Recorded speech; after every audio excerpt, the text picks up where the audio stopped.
I'm sorry. Sound alright to me. Also, I was wearing a necklace, and as I'm setting up my speaker, it literally disintegrated and fell off. Oh no, Like, rough.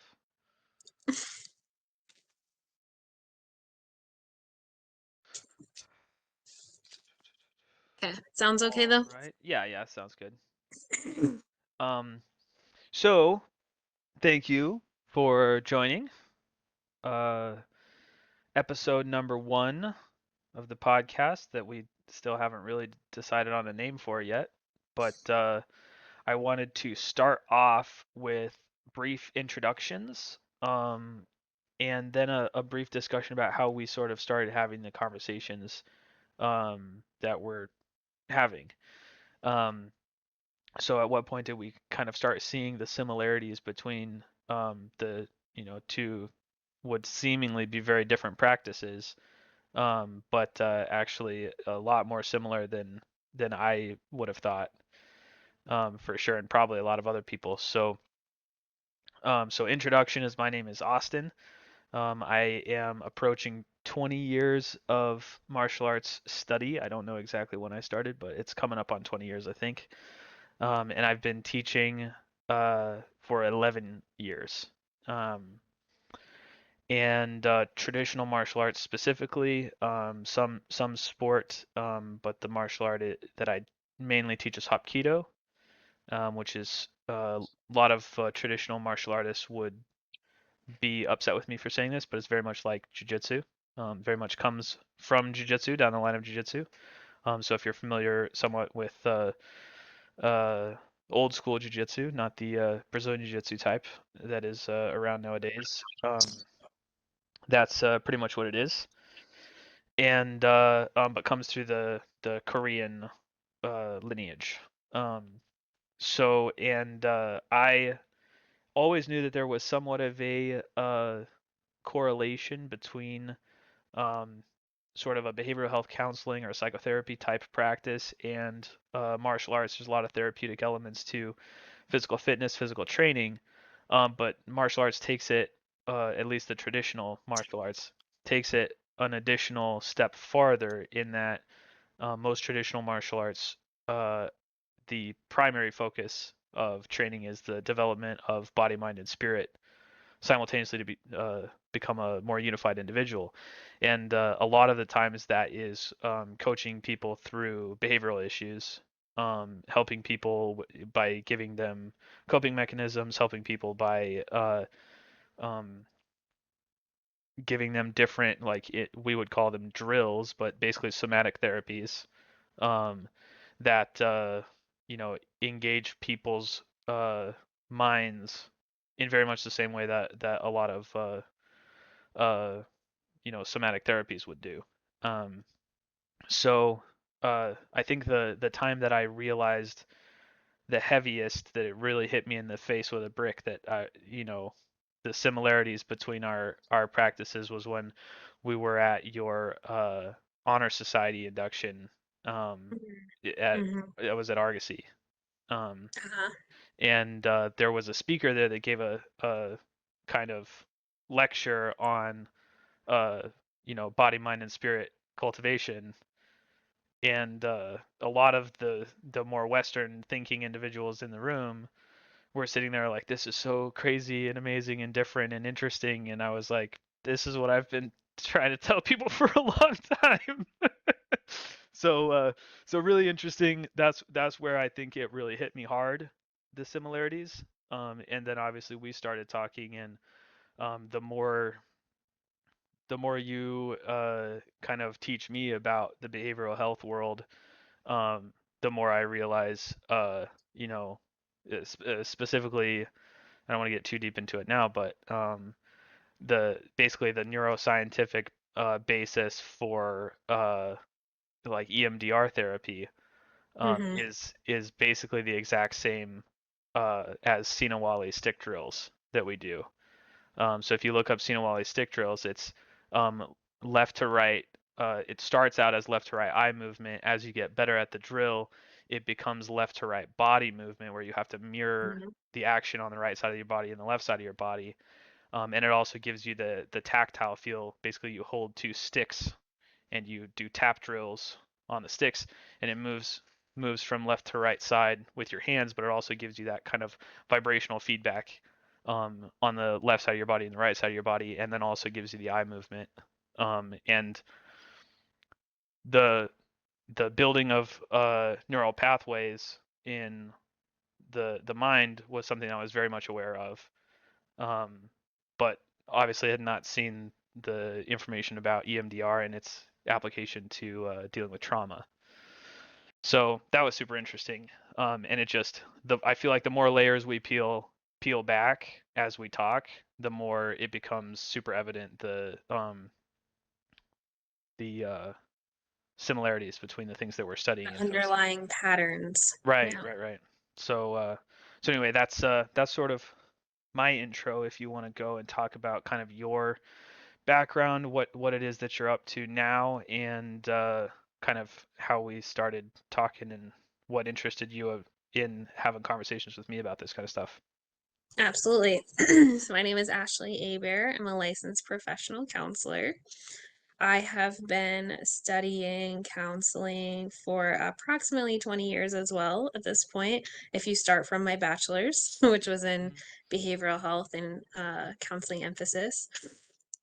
And my formative training was very much in working with substance abuse. And I've worked in residential treatment, inpatient settings with children with co occurring disorders, so multiple different types of diagnoses that are a danger to themselves or others. I've done some outpatient as well, and now I have recently opened my own private practice. My focus is largely on anxiety at the moment and trauma. I am almost finished with my EMDR basic training, and then I'm going to be going on for certification with EMDR because I love it as a modality. Really resonates with me. And like you mentioned, with the martial arts and having some of that background as well, I love anything that has to do with body movements and incorporating that into the therapeutic process.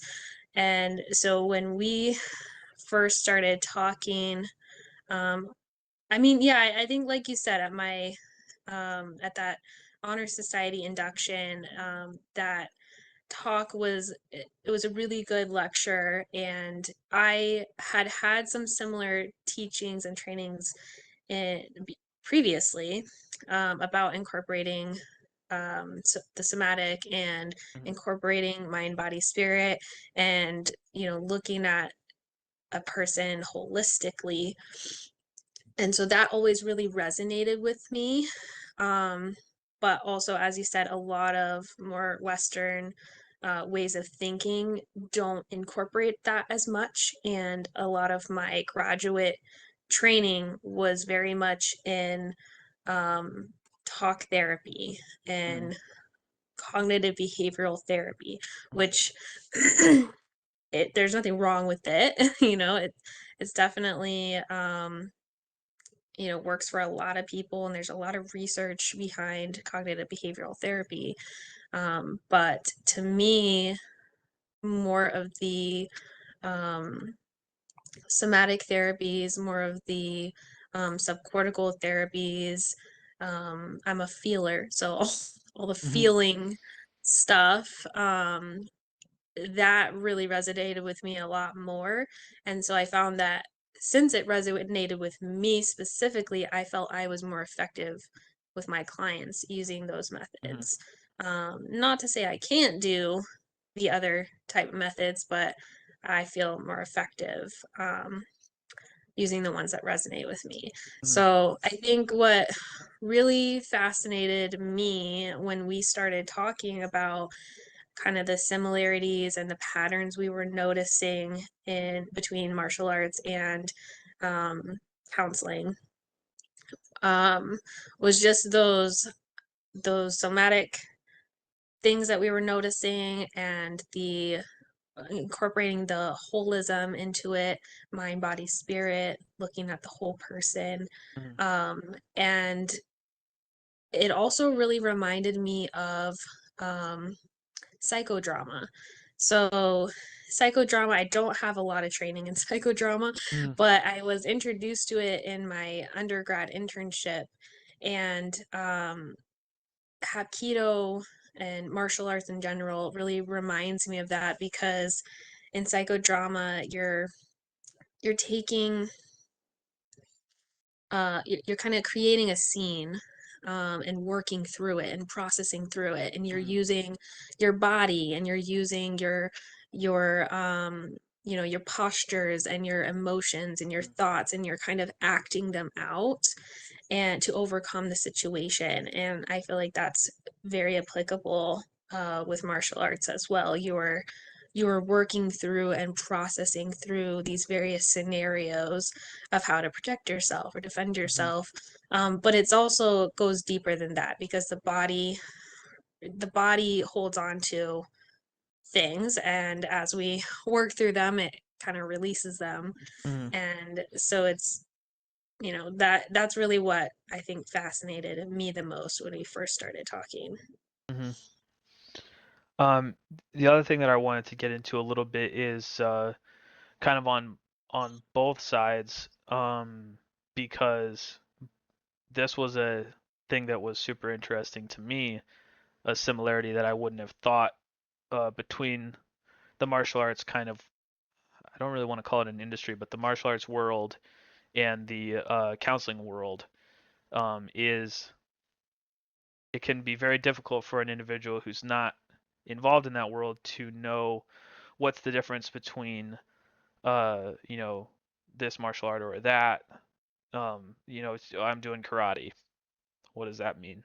Or Mhm. taekwondo, or what's the difference between all these different things? And then same thing with the counseling world. When you're dealing with a church counselor, what what is the background that individual actually has?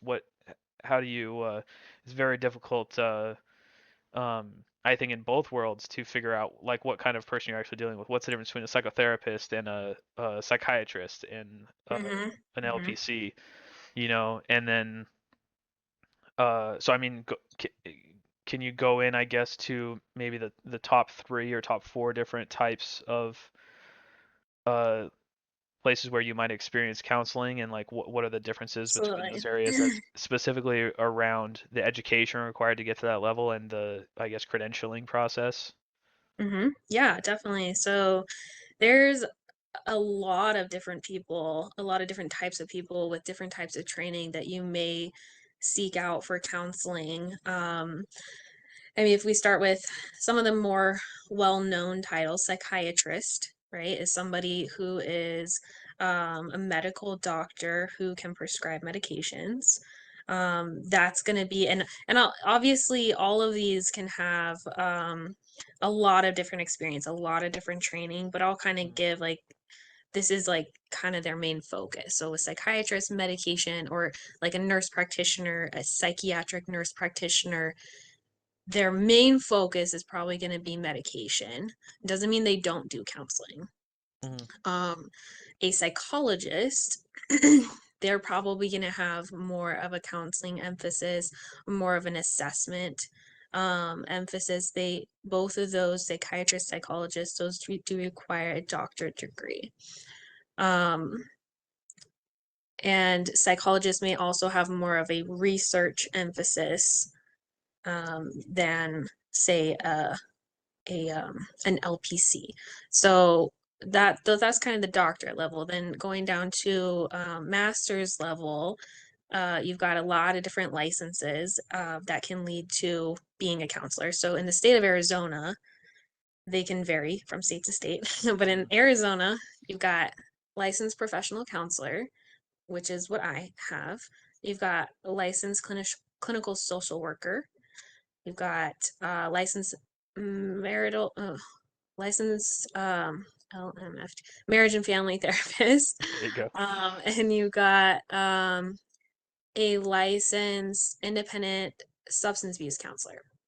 Okay. So really the differences have to do with training and what their kind of competency is. Mm, So anyone who has a license needs to stay within their scope of competency of what they've been trained for. There can be a lot of variations in between, but in a very briefest sense, um, counselor training is generally focused on individual counseling with a very holistic and wellness based approach.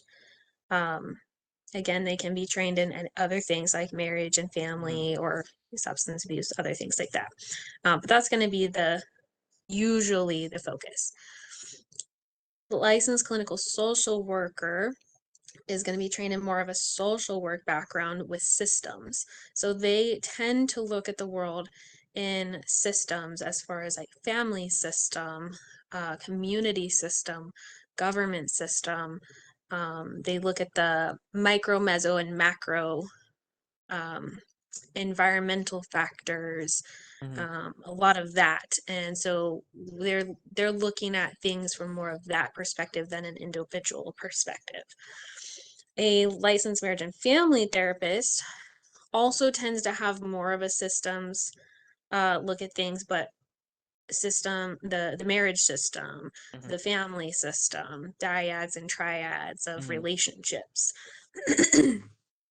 um, and then a licensed independent substance abuse counselor can only work with people who are um, coming to counseling for substance abuse or for a family member that mhm, has substance abuse. So they might have systems approach, they might have family approach, they might have individual approach, but they really stay within that realm of substance abuse. mhm, Um, all of them are required to have a master's degree and a license. Somebody who is like um, a church counselor, a pastoral counselor, mm, may or may not have that same level of training. Some of them do, some of them don't. They may or may not have one of those licenses. Again, some of them do, some of them don't. mhm, Um, and so sometimes a pastoral counselor will be a little bit more like a peer counselor mm, from what I've seen. But again, not necessarily. They might have more of more of the training. So that's kind of a very in a very brief nutshell yeah, yeah, my yeah. There's a from lot. what I There's a have lot of depth. seen.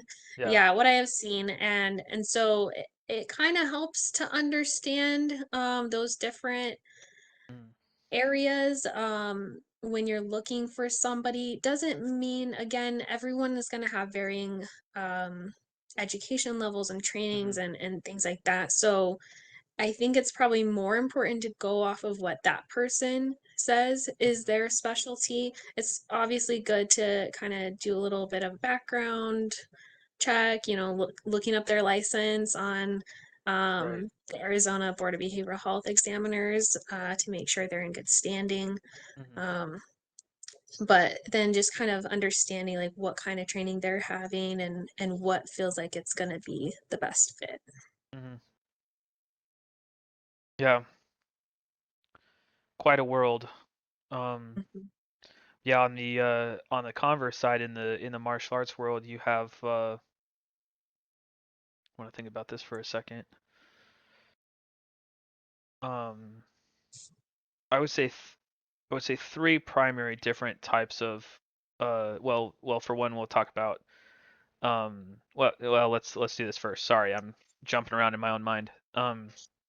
You have essentially three different types of martial arts practices, and that would be like a sport type martial art.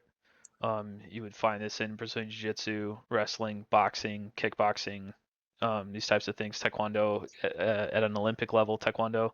That's a very competitive sport martial art. Judo, competitive sport martial art. Um, After the sports martial arts, you would have something like a self-defense martial art. This primary focus is self-defense, and you find schools that are um, this would be like a lot of the Filipino martial arts, Kali, uh, um, a lot of the military martial arts. You could find people who teach Israeli combatives. What's the trying to think of the name of that system? Um, Krav Maga, right? So Mhm. very much, very little, very little technique, very little, what's the word I'm looking for? Very little art involved in the martial factor, right? What they teach the Israeli military is very much directly practical self-defense, not so much art or development of self type stuff. Usually, though, some schools will dabble across the lines, right? Mhm. And then you have individuals in the third camp that are more traditional martial arts that are um, holistic and old school in the fact that the primary focus is something of the development of self. That's the whole idea: mind, body, spirit coordination. Um, and then again, you can have individuals in those types of schools that have a hard focus in one area or another. So, for instance, I would consider the the primary reason that that I teach martial arts is for wellness and development of self and Mhm. connection of mind, body, and spirit. However, it's very important to me that there be a very, very strong self-defense aspect of the martial arts that I'm teaching, and I think that directly affects uh, personal development. Um, Mhm.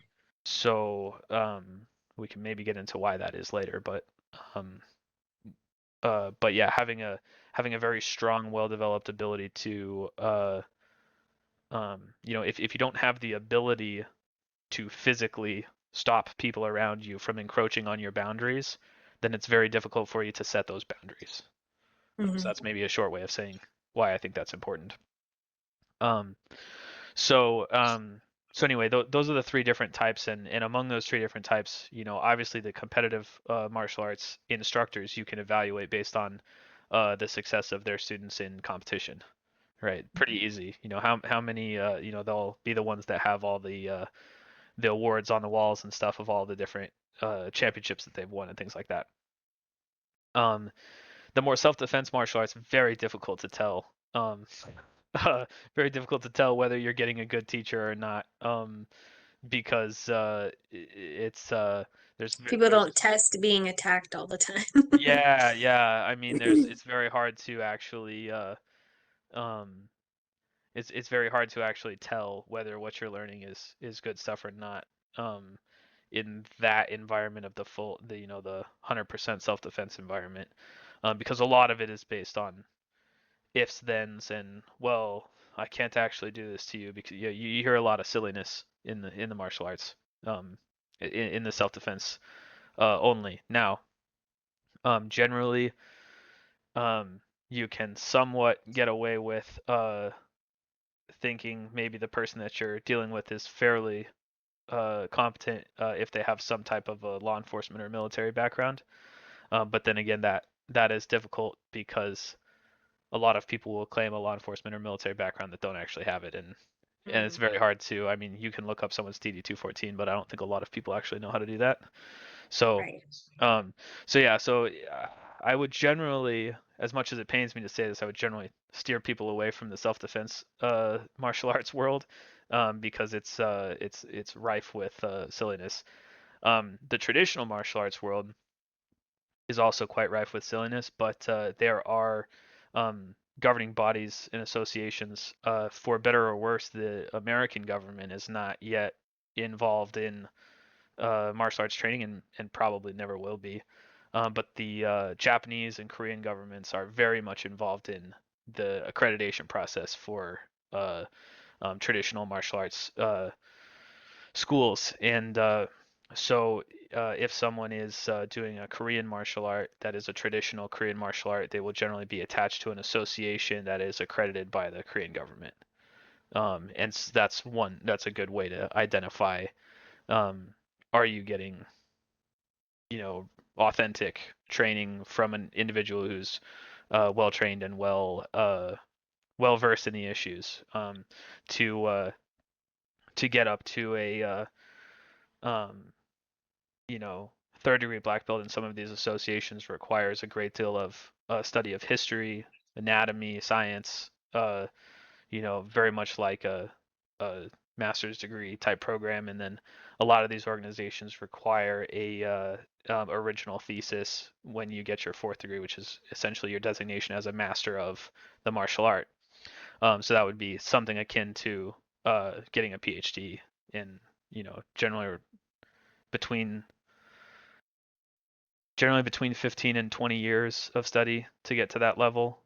Um, and so you generally become an authorized instructor around third degree. So you can be a chief instructor. You can essentially teach in university level, right? Hmm. Similar to getting a master's degree, there's some university classes that you can teach now. Um, Right. and then when you get your fourth degree, that's very much like getting a PhD or becoming a professor. You now can officially teach all university level students, right? Hmm. So that's one way to think about it. It's obviously not exactly the same, but uh, actually surprisingly more similar than it is different. A lot of similarities, yeah. Right, right. And there's, these associations will also have accreditation, sort of like an accreditation. So you can go on to the association and double check and make sure that that instructor actually is accredited by that association that is recognized by the Korean or Japanese government. Um, and they have instructor training, teacher training, things of those natures that you have to go through and get in order to get to the next level. So that's kind of it's kind of how all that works on the side of the martial arts world. Both worlds I think can get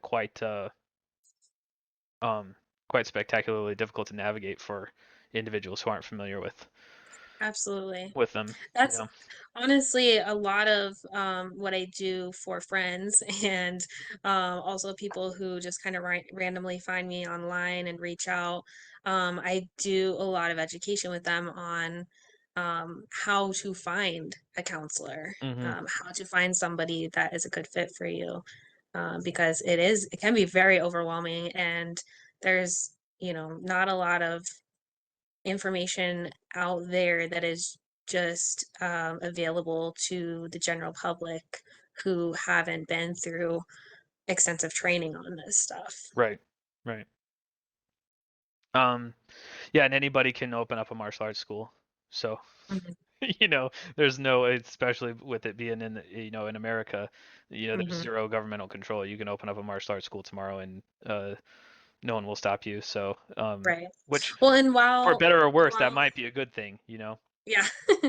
Yeah. And while there is pretty significant regulation of counseling field, behavioral health, mental health in general, not all uh, training programs are created equal. Right. Um, Not everyone has the same field experience. Hmm. So that really plays a role in the skill level of the practitioner. Hmm. And so that is something that, unless you know, you Right. don't know Right. how Well, to I how was to really find struck by somebody. something that you said to me when we did a class. I struggle for a lot of reasons, I struggle to call them women's self-defense classes anymore, um, because unfortunately there's a stigma surrounding women's self-defense apparently now.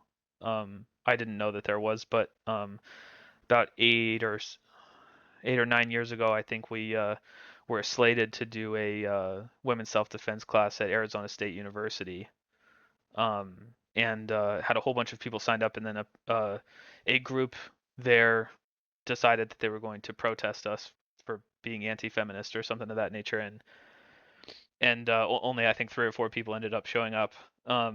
But you know, trying to wrap my head around that, I was like, I don't, you know, So anyway, I don't call it women's self-defense anymore because I don't want to be lumped in with the group of people that are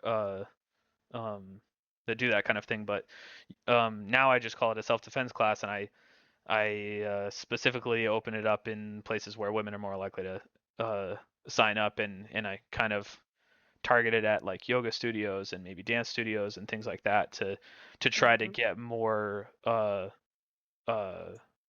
women involved in martial arts.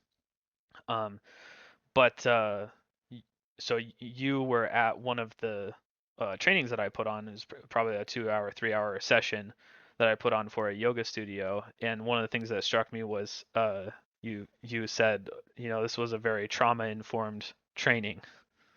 Mhm. And I was like, well, yeah, and I started talking to you about, whenever you do these classes, you're, imagining. I mean, the last time it's been a while since I've done one, but at the time, the statistic was something like 1 in 6 women is the victim of a severe assault, um, Mhm.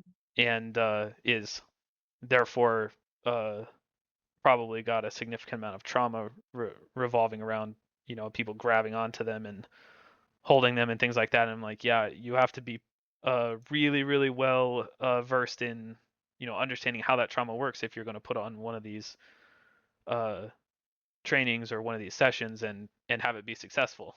Um, so Absolutely. but yeah, I did a lot of those before. I haven't done one in a while, but um I used Yeah, to do and them all the time. Yeah. it's surprising to me how in counseling how young using a trauma informed approach really is. It's really hadn't been an emphasis um until the last, you know, couple decades. It's Hmm. gaining a lot more traction, and I've even been seeing a lot more like trauma informed yoga training Right. and things like that, where we're becoming a lot more aware of what trauma is and Hmm. how to navigate um, training or teaching or um, treating somebody with trauma. And so Yeah. I was very excited when we did your class because I was like, "Oh my gosh, this is so trauma informed." And I love trauma informed Yeah. care. That's totally one of my areas. And Yeah. Well, I actually used um to certify instructors in that training also, in you know all of the things that you were talking about as being, oh, this is really good the way that you did this. And I was like, yeah, that's I'm aware. That's yeah, why I I was did like, it that way. Yeah. So, but yeah, well, and it's so yeah, shocking to me when I talk to some counselors or, behavioral health practitioners that are not aware of right, how right, to use trauma informed care. That yeah, is shocking yeah, to me. And so I think it was shocking to me that you did know right, because right, I was right. like, you have a totally different training background than I do, but our we came to the same conclusion, like Yeah, yeah, we we converge found the on, same yeah, patterns, those universal yeah, truths. hmm yeah. But yeah, I'd maybe like to even kick that that up again because unfortunately, even though there I had to go through a substantial amount of training in that area, trauma informed training in order to become instructor certified training revolving around, okay, what do you do when a student comes into your school and is so identifying the signs of Like someone who is dissociation right, right, or right, right, having a right. flashback or something like For that. sure. Yeah, yeah, yeah. How do you identify the signs and symbols that someone's having an experience, um, or has had an experience in the past, and then how do you, in an informed way, work them into the training and help them to, get what they can out of it. Hmm. So, um, but yeah, I'd like to kick up that trauma informed training for other martial arts schools because unfortunately in a lot of associations that training is not necessarily a requirement to open up a school. And so I imagine there's a Right. lot of martial arts schools out there that are falling into all of the different uh, sand pits that you can fall into when you're trying to navigate that terrain because it's pretty complicated. Um, but anyway, we're rolling up on time, and we didn't even touch the topic that we had planned on for today. But I That's think okay. that, I feel like this we needed yeah, to yeah, kind of lay some groundwork for for sure. introduction of how we came to doing this Hmm. and why it's so interesting to us, I think. For sure. Yeah. Well, we'll go ahead and pick up specifically next week, talking about depression and different things that you might experience when going through talk therapy or um, when visiting an LPC for therapy revolving around depression versus the way that a well-informed, well-trained martial arts instructor might navigate that same uh, plane. So specifically, we're going to talk about depression next time around. Thank you very much for jumping on with me, Miss Ashley. I know we're both super busy, so fitting these talks in is kind of difficult, but it was really fantastic. So we'll talk to you next week. Alrighty. See you then. All right, you have a good one. Bye.